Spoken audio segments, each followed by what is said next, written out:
አንድ የእግዚአብሔር ቃል ላካፍላችሁ ስለ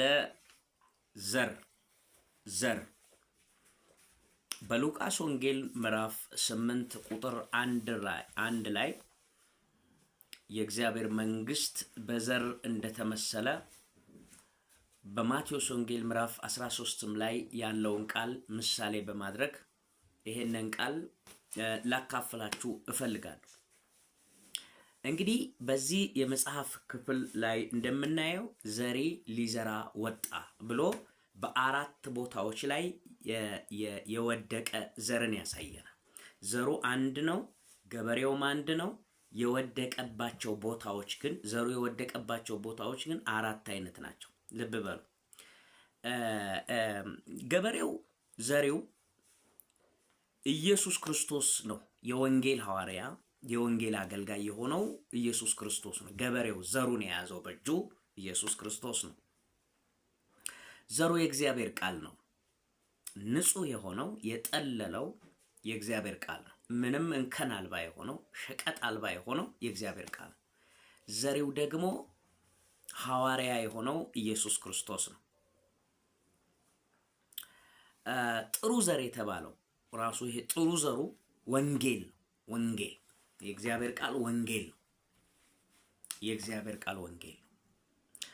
አራቱ ልዩ ልዩ ቦታዎች ደግሞ የሰሚዎቹ ልብን ነው የሚያመለክተው። አራቱ ልዩ ልዩ ቦታዎች የሰሚዎቹ ልብ አይነትና ሁኔታን ነው የሚያመለክተው። ልብ በሉ።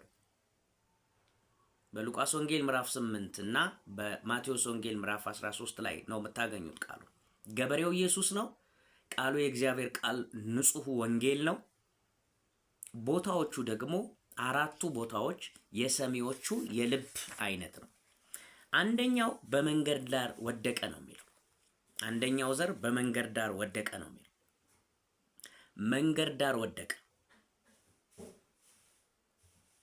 የተጠቀጠቀ መንገድ ስለሆነ ወፎች መጡና ስላልተዳፈነ ማለት ነው፣ ስላልተሸፈነ ወፎች መጡና በሉት፣ ለቀሙት፣ ወሰዱት። ይሄ ምንድነው የሚያመለክተው? ጭንጫ የሆነ ልብ ያለው ዘሩን መያዝ የማይችል መደበቅ የማይችል ልብን ያለውን ሰው ያመለክታል። የሰማው ቃል ከሱ ጋር እንዳይዋሃድ፣ ወደ ልቡ እንዳይሰርግ፣ እንዳይገባ፣ ወደ ውስጠኛው ልቡ ገብቶ እንዳይሸፈን፣ ቃሉ በልቡ ውስጥ እንዳይሰውረው የሆነን ሰው ያመለክታል።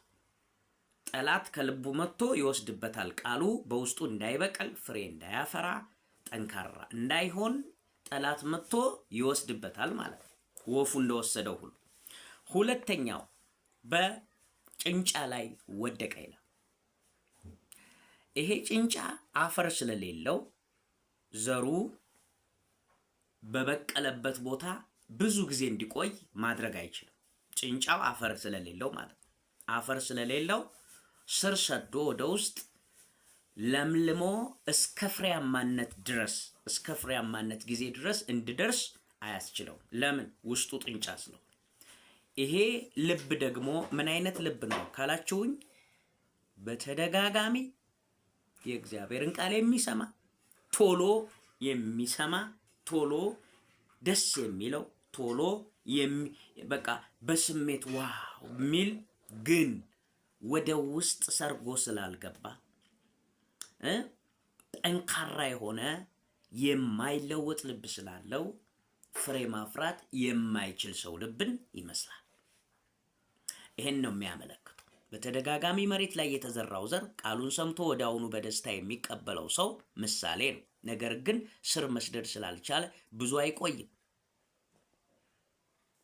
ብሎ ስለሚናገር ቶሎ የሚቀበል ሰው በቃ ቶሎ ዋው ተነካው ምናምን፣ ግን ወደ ውስጥ ሰርጎ ቃሉ ሊለውጠው እንዳይችል ልቡ የተዘጋ ሰውን ይመስላል። ይሄ የጭንጫው ባህሪ። ሶስተኛ በእሾህ መካከል የተዘራው ዘር ምሳሌ ነው። ይህም ዘር በቅሏል፣ አድጓል።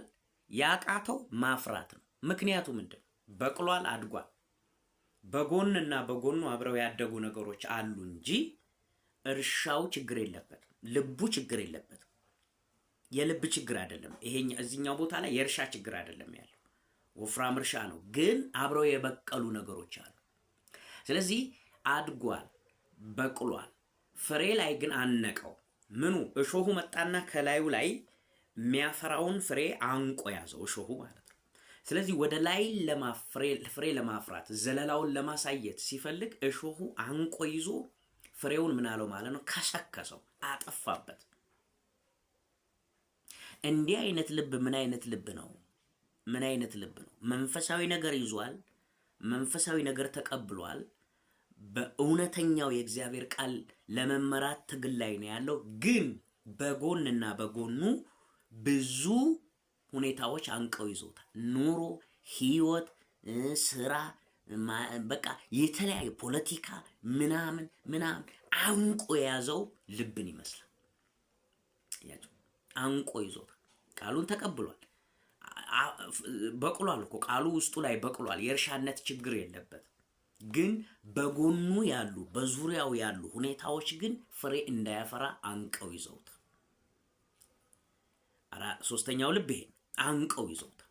በጎኑ ያሉት በዙሪያው ያሉት ይዘውታል።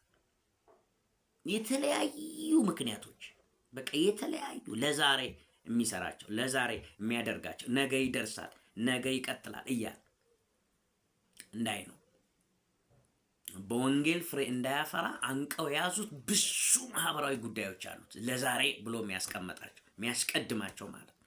በህይወታችሁ ምንድነው እያስቀደማችሁ? ያ ነው እሾሃችሁ። ስለ ወንጌል፣ ስለ እግዚአብሔር ቃል፣ ስለ እውነት እያስቀደማችሁ ያላችሁት ነገር ምንድነው? ቅድሚያ የሰጣችሁት ነገር እሱ የእግዚአብሔር ቃል ካልሆነ እግዚአብሔር ካልሆነ የእግዚአብሔር ካልሆነ አንቆ የያዛችሁ እሱ ነው ማለት ነው። ሰብስቦ የያዛችሁ እሱ ነው ማለት ነው። ተፍ የምትሉበት እሱ ነገር ነው አንቆ ያዘ። ፍሬ እንዳያፈራ አንቆ ያዘው ይላል። ዓለማዊ ሐሳብ፣ ባለጠግነት፣ ስሜት፣ የስጋ ክብር፣ የስጋ ጥቅም፣ ለቃሉ አለመታዘዝ፣ ልዩ ልዩ ሁኔታዎች እነዚህ አንቀው ያዙት ነው። አንቀው ያዙት፣ ፍሬ እንዳያፈራ አንቀው ያዙት። ይሄኛው ልብ ይሄንን ነው የሚያመለክተው። አራተኛው መሬት፣ መልካም መሬት የተባለው አራተኛው መልካም መሬት የተባለው መንገድ ዳር ጭንጫ፣ እሾሃማ፣ መልካም መሬት። አራተኛው መሬት መልካም መሬት ነው። ይሄ መልካም መሬት ደግሞ ተዘራበት፣ አበቀለ። ምንም አይነት ጭንጫ ስለሌለው መንገድ ዳር ስላልሆነ እንዲሁም ደግሞ እሾህ ስላልበቀለበት ፍሬ ሰጠ።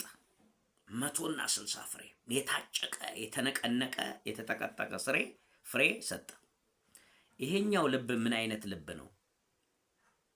ቃሉን የሰማ ቀጥሎ የታዘዘ የኖረበት፣ የሰማ የታዘዘ የኖረበት፣ የትንቢቱን ቃል የሚያነበው የሚሰማው የሚጠብቀው ብፁዕ ነው ተብሎ እንደተጻፈ የሰማ የታዘዘ የኖረበት ሰው ነው።